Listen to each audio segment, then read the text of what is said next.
గాంధీజీ గారి ఆశయాలు సాధిద్దాం సాధిద్దాం, గాంధీజీ ఆశయాలు గాంధీజీ ఆశయాలు. సోదరులారా, ఈరోజు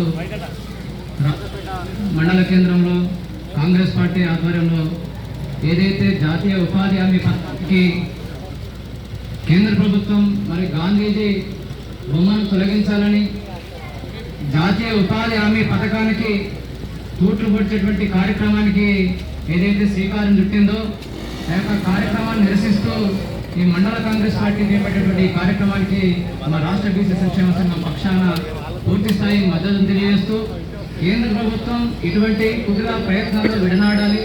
ముఖ్యంగా జాతీయ ఉపాధి హామీ పథకానికి దీని మీద ఎన్నో కోట్లాది మంది ప్రజలు, ముఖ్యంగా భూమి లేని పేద వర్గాలు, అట్టడుగు వర్గాలు, SC ST BC minority EBC వర్గాలు, ఈడబ్ల్యూఎస్ వర్గాలు అందరూ కూడా ముఖ్యంగా గ్రామీణ ప్రాంతాల్లో రెక్కాడితే డొక్కాడినటువంటి పేద వర్గాల ప్రజలు మరి ఉపాధి హామీని హక్కుగా భావించి ఆనాటి కాంగ్రెస్ పార్టీ 2005 సంవత్సరం అంటే ఒక 20 సంవత్సరాల క్రితం పేద వర్గాలకు భూమి హక్కును మరి పని హక్కును కల్పించి మరి గ్యారంటీగా మరి దరఖాస్తు చేసుకుంటే 15 రోజుల్లో పని కల్పించేటువంటి ఒక అద్భుతమైనటువంటి పథకానికి రూపకల్పన చేసింది ఆనాటి కాంగ్రెస్ ప్రభుత్వం. మరి అట్లాంటి ప్రభుత్వం వల్ల గ్రామీణ ప్రాంతాల్లో మరి వలసలు నివారించబడ్డాయి అని చెప్పి, పేదరికం నిర్మూలించబడ్డదని చెప్పి చట్టబద్ధమైనటువంటి నీతి ఆయోగ్ లాంటి చట్టబద్ధమైనటువంటి సంస్థలే మరి ఘంటాపథంగా చెప్పినాయి ఈ అద్భుతమైన పథకం అద్భుతంగా ఉన్నది, ఈ పథకం రూపకల్పన 2005 నాటి పథకం అద్భుతంగా ఉందని చెప్పి కితాబిచ్చినాయి.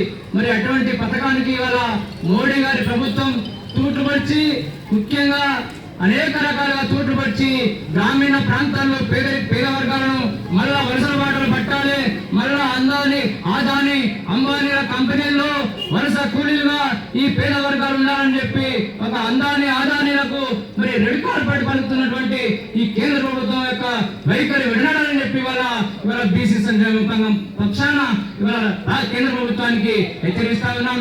ఈ పద్ధతి సరైనది కాదు. అదే విధంగా మరి గాంధీ బొమ్మను తీసేటువంటి కుట్ర ప్రయత్నానికి మరి ప్రభుత్వం పథకం పడుతూ ఉన్నది.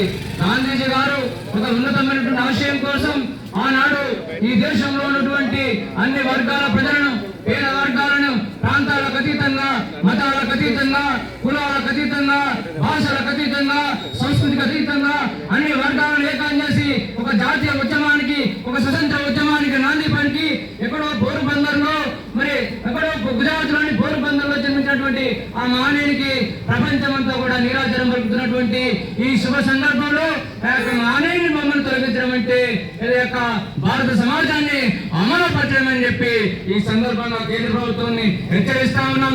ఇవాళ దేశవ్యాప్త నిరసన వెలువడుతూ ఉన్నాయి. దేశమంతా కూడా అనేక గ్రామాల్లో నిరసన కార్యక్రమాలు చేస్తా ఉన్నాయి. ఈ పద్ధతిని విడనాడాలని చెప్పి కేంద్ర ప్రభుత్వానికి విజ్ఞప్తి చేస్తా ఉన్నాం.